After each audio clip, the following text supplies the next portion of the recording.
Welcome to RuralStrong, where we talk real challenges and bold solutions in rural economic development. I'm your host, Joe Barker. Let's get into it. Welcome to RuralStrong. This is your podcast host, Joe Barker, and we're coming to you today from the Southwest Tennessee Development District podcast studio in beautiful downtown Jackson, Tennessee. And our guest today is Mr. Erik Reader. And Erik is a community and economic development professional with 15 years of experience leading organizations, guiding redevelopment efforts, and helping communities strengthen their local economies. He specializes in downtown revitalization, small business development, and place-based economic strategy while working with cities and civic leaders to turn underutilized assets into opportunities for investment and growth.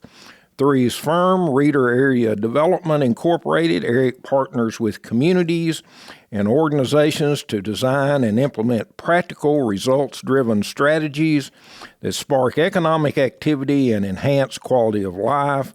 And his work integrates strategic planning, market analysis, community engagement, and destination marketing to create clear paths toward revitalization and long-term sustainability. Erik, welcome to RuralStrong.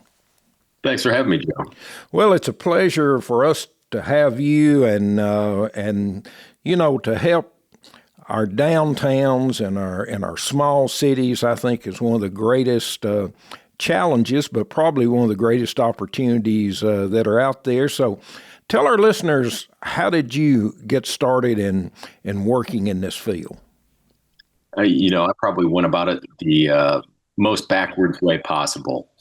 I started off by volunteering here at a local community in their Main Street organization, just serving as a committee member for a little while, then worked my way on up to the board and kind of recognized that this is something I really enjoyed. I didn't know that about myself, and I don't come with the architectural, urban planning, engineering types of backgrounds that a lot of folks in the civic space typically find themselves with. So my background's marketing, but as you kind of mentioned through a wonderful introduction there, I should have you narrate my LinkedIn profile, that my experience, in marketing and how that kind of connects with places is so many of the places that I, both got involved in volunteering, working in, consulting with, they need that narrative change. They need kind of the folks who live in those communities to believe back in themselves again,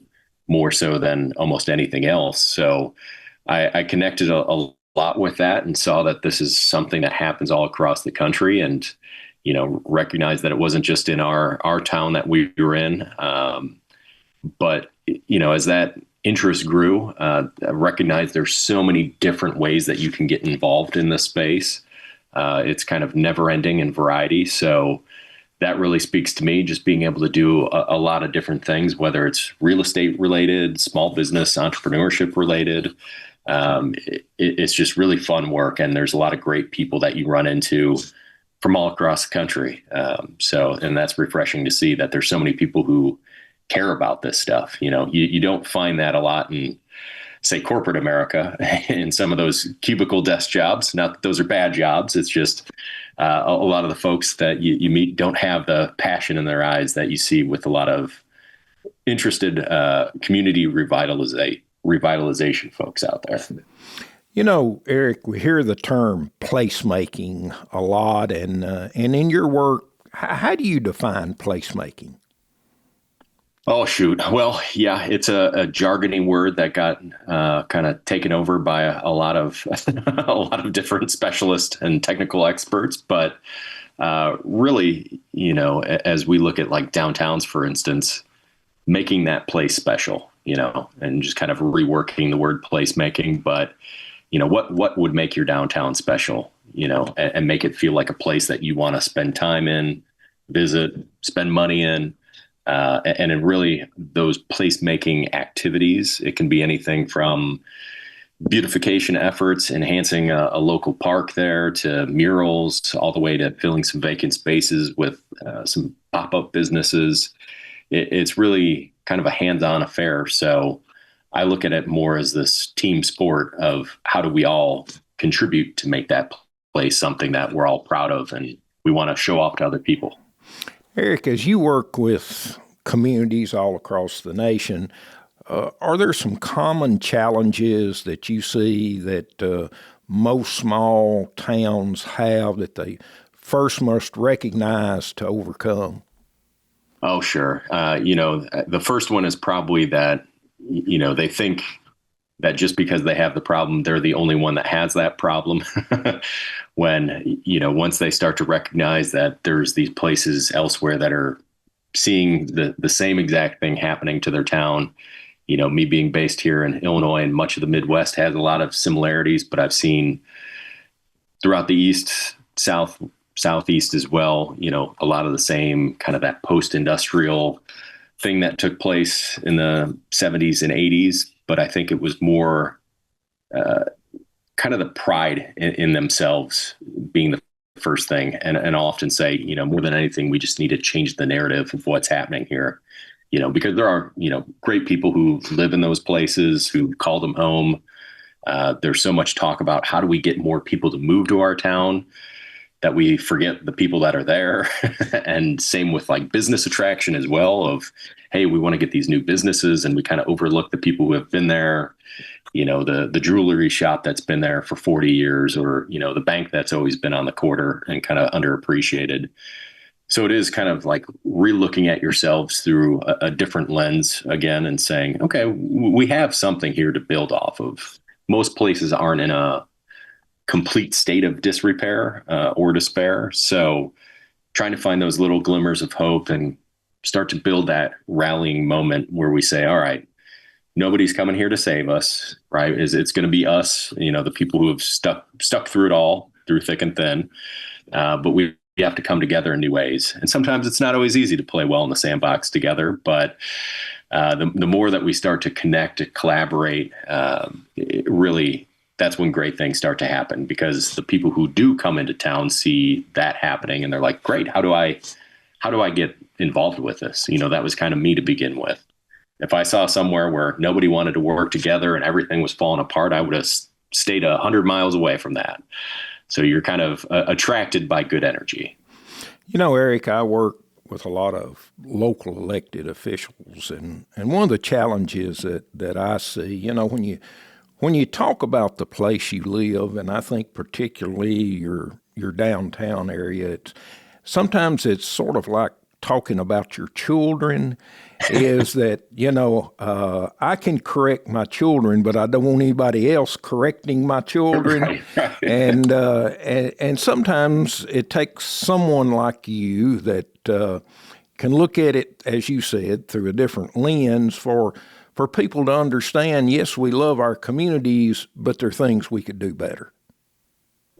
Yeah, no, and the old adage is true as well, where, you can be 45 minutes from where you live and be the smartest person in the room. But, in your own meeting room, sometimes you get overlooked. But no, coming into places, especially smaller communities, I've worked in some that are 1,500 population to, up to about 10,000. And so it is kind of an intimate space there where, you don't often want somebody coming in and saying that your baby looks ugly. But, if you build up a little bit more credibility and you spend some time getting to know some of the folks, a lot of the work that I do, it's not only kind of the group engagement, but spending a lot of one-on-one time with individuals to learn what's going on.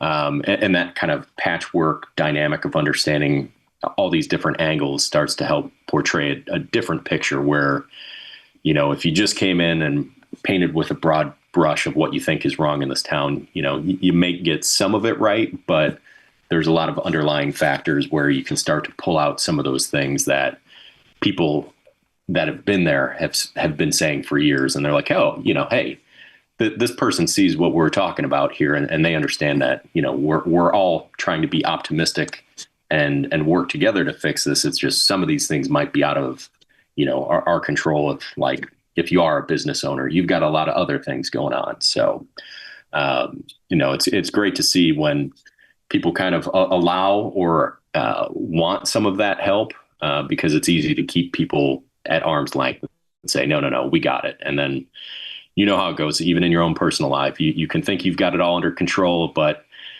if people are trying to reach out to you with a helping hand, sometimes you need to take that. You talk in your work about underutilized assets. What are some of the most common underutilized assets you see in our communities? You would be shocked. I live on a river. I've lived in three communities along three different rivers, but a lot of that natural assets where we know it's in our backdrop, it's kind of the wallpaper in our screens, but people forget that, like, that's an amazing asset, those natural amenities, and oftentimes why people moved or created a settlement in that area to begin with. A lot of them are industrial waterways, so it's difficult to do, all the fun things that you'd like to do there. But there's a lot of things to build off of with that, whether there be streams or some other kind of basins and areas where you can do some kayaking or hunting, fishing, things like that, just walking paths.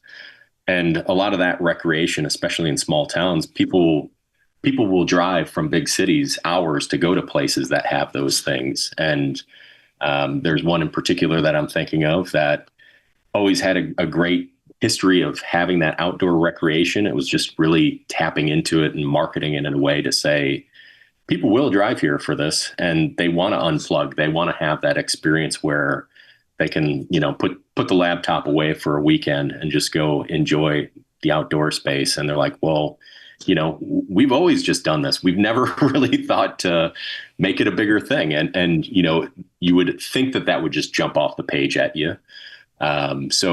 Every community usually has one of those things.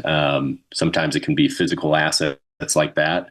Other times it could be something like a university or a college where they believe it's an asset, but they don't really know how to tap into the student population or, understand how to leverage that resource for, some of their workers or hospitality. So comes in all different shapes and sizes. It's trying to look at it in different ways. I could obviously say the buildings, being that person that wants to see, our downtowns restored.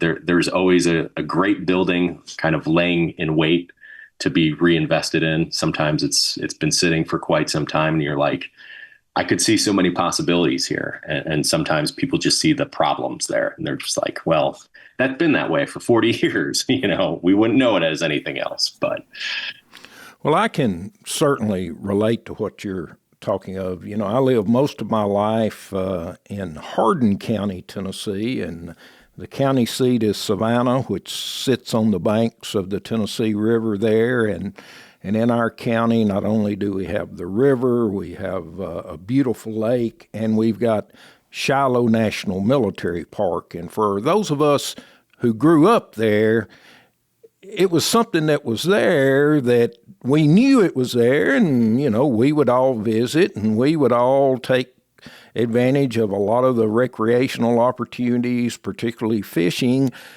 But many times we didn't look on it as an economic driver. And you're exactly right. And I have to give credit to the folks down there who have, focused on those things that we've got. So that brings me to, I guess, the next thing I want to talk about. I want to be upfront. I am a huge believer in planning, particularly asset-based strategic planning. And I think that's what both of us are talking about, is to capitalize on your assets. And I want to get your thoughts on that and how important you think that asset-based planning is. Well, just to what you said there, it's funny. Everybody's interpretation of what their assets might be kind of varies a little bit. There's things that just because I may not be interested or knowledgeable about, may not uncover the beauty of, say, for instance, that park there. I'm thinking about a lot of places in Wisconsin that have built this economy around these side-by-sides, the all-terrain vehicles, and that's really become kind of a big business for a lot of the smaller counties that are up there, and they've linked these trails together. That is not my world whatsoever. Like, I know nothing about that.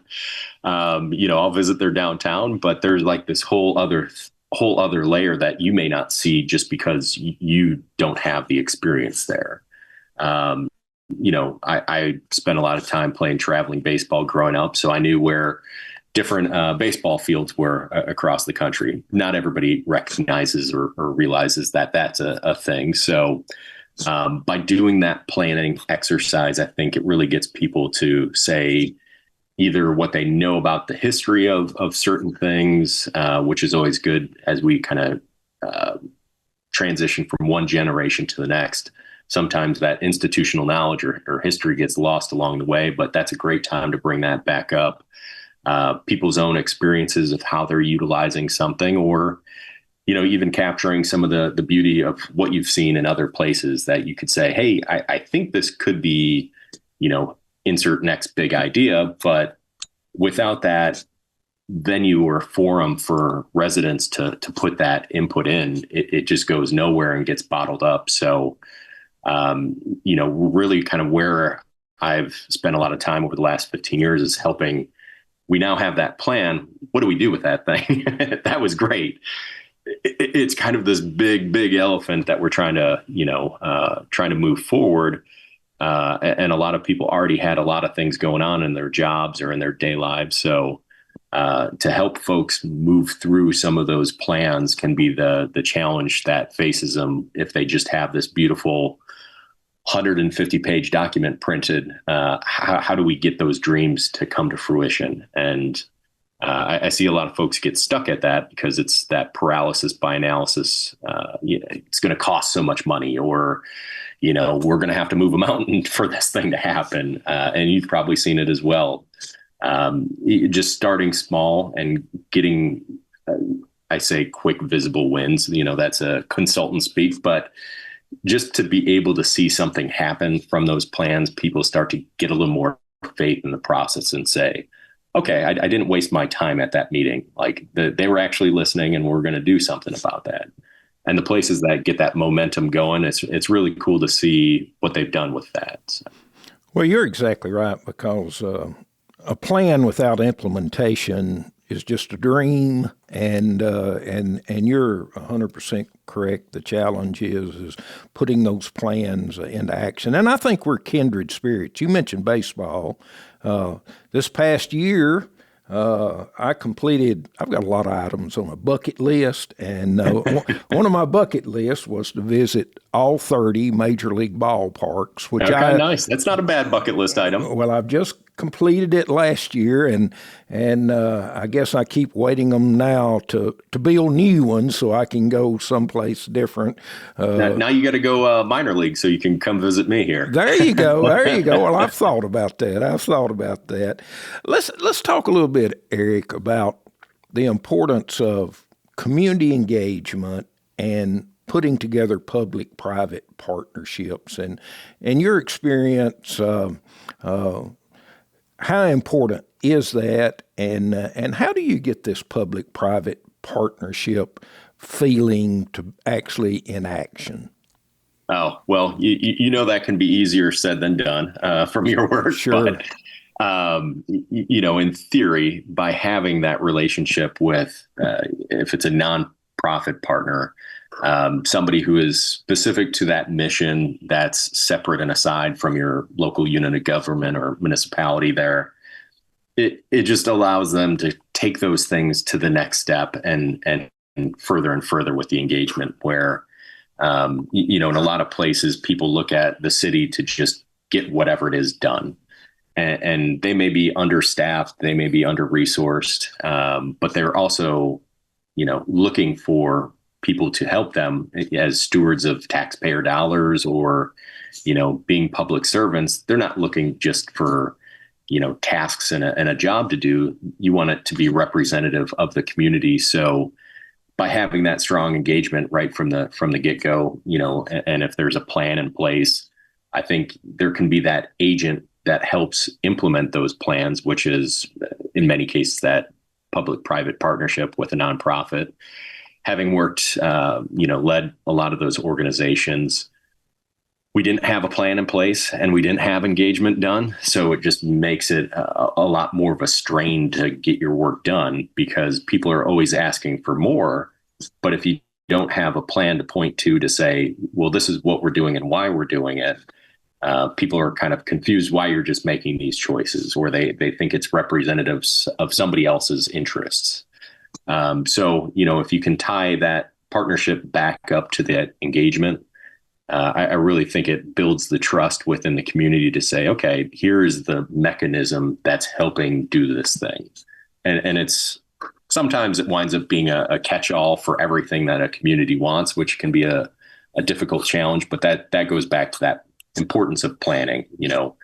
If you're looking 3, 5, 7 years, just kind of those small increments of time, you'll be able to get a lot more done versus that big 20 or 30-year plan where, because you're thinking too far out, some of those things that are right in front of you might get missed. But with those partnerships and how to activate them, I think with that mutual respect and understanding that we all have different jobs on the team, the municipality definitely has the authority, they have the control. In many cases, they've got the financing or funding. So they think because they hold all those chips, they control all the factors, which I'm sorry if I've got any folks that are from cities listening here, but if we have an understanding of, these partners that are out there on the public or the private space are there to help, we can work and team up together in different ways to get tasks done that really, when you see places that don't have those organizations, it's like they're missing one leg of the stool, and you can notice it a little bit that in places that do have that functioning partnership and a well-oiled partnership, it does move things a lot more seamlessly, and you're a little bit more effective with your actions versus one person being tasked with all the things, being stressed out and overwhelmed, and then they pass the torch to the next crazy person. Let's talk a little bit about your experience in communities. It's most all small communities we go in. They have empty buildings, vacant buildings on their main street. And maybe you could give our listeners a few tips on some steps they could take to at least get some interest in those buildings. And maybe you have some success stories that you can tell our listeners about. Yeah. And I think this is one of the places where I got really interested because it didn't really require any money to do anything about it. It just took the effort of going around, being an observer and really enjoying walking through a downtown. Sometimes I'll be riding my bike or walking through downtown. It's Sunday morning. Nobody's out. So you get to look at the buildings a little bit more differently than if you're just driving in, going to dinner or something like that. So, when I was just getting involved and this wound up, I did it for free and I also get paid for it. So I know it works on both ends, is just being able to catalog all your buildings that you have, really become your own downtown expert there. And, the more that you know about the downtown, people assume you're the expert, even though your business card may not say anything to the like or have a title. But if you know different history about the buildings, when the property's sold, who owns it, if you start to get a picture of what businesses are actually in your downtown, you just become more knowledgeable than most people in town by doing that work, which really takes a pencil and a clipboard for the most part. You can use your phone to take pictures, or you can get more involved by going on to GIS websites and really doing some deeper dives. But I'll catalog these inventories of properties in downtowns. And, to what you said, a lot of them do exhibit blight or deterioration. And it's kind of a big thing if you look at maybe 50 properties all across the board and you say, to fix all these, it's going to take, $20 million. Well, that can be kind of unnerving and unsettling for a lot of people. But in many cases, in Illinois being one of them, and a lot of others have tax increment financing districts or some other funding mechanism that helps reinvest back in the space. I've worked with city councils and kind of help restructure those funds that they have to be applied to fix the buildings. Sometimes you'll see a facade program, or you'll see kind of other redevelopment programs that are out there. We retooled it in a way to really tackle that first and foremost, knowing these are kind of the big elephants in the room. But if we don't do anything about them, either we're going to have to tear them down and use money to do that. They're going to become a hole in the ground, or maybe just an empty lot, that type of thing. So if we reinvest back into it and dedicate a certain amount per year towards building stabilization, if you take 5-10 years to do it, you'll make progress. It'll be incremental, but it didn't happen overnight, so it's not going to be fixed overnight. And I think that's kind of the thing to keep people reminded of, is it will take some time to get there, but if you're strategic about your investments, it'll start to show. And once those buildings start to get fixed up and people see that life, there's this new renewed sense of pride in your community of like, yeah, all these stories come out of the woodwork of, yeah, this used to be this, or it's great to see that. And I'd love to see this type of business there. It really starts to be that fuel and that energy to get things going. And once people know that the city's interested in this reinvestment, people will usually come out and say, hey, I heard there's maybe a program, or once they've seen 2 or 3 people do a project, they'll learn, okay, so this is how you do it. It doesn't just come natural to everybody. Not everybody's a developer, but people will start to work with each other and kind of train each other on, well, here's the local contractors who do masonry or roofing. Here's some of the troubleshooting that I did on this 150-year-old property. And again, those century-old properties are always a challenge to work with, but the more that you start to work on it, the more it starts to snowball and gain that momentum. And I don't think it's a lot of money, but in a case that I worked on, it was about $500,000 a year that we allocated funding for. The program started off the first year, it was an 75% contribution from the city and 25% from the owner. So it was really kind of lopsided and top heavy towards the public investment, but that really pushed them to realize there's a lot of work that needs to be done here. We're going to help you along with this process. And then, as years 2, 3, and 4 shifted on the program, those funds went to a 50-50 program to kind of swing back over to keep more money in the tank. But that was as the district was wrapping up, being sunsetted. So they were able to kind of take this next leap, having a lot of properties that had been reinvested in.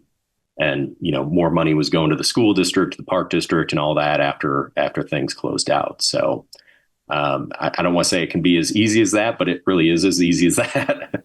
Well, and I'll go back to the small town, Eric, that I grew up in. A lot of old buildings on Main Street. Not only do you get retail back in those buildings, but most of the buildings and those older buildings had upstairs areas, and for years it'd probably been used for storage or whatever. And I see more and more that that they're converting that to some type of residential space. So, it's a twofer. You get retail businesses, and you also get people to move to you downtown.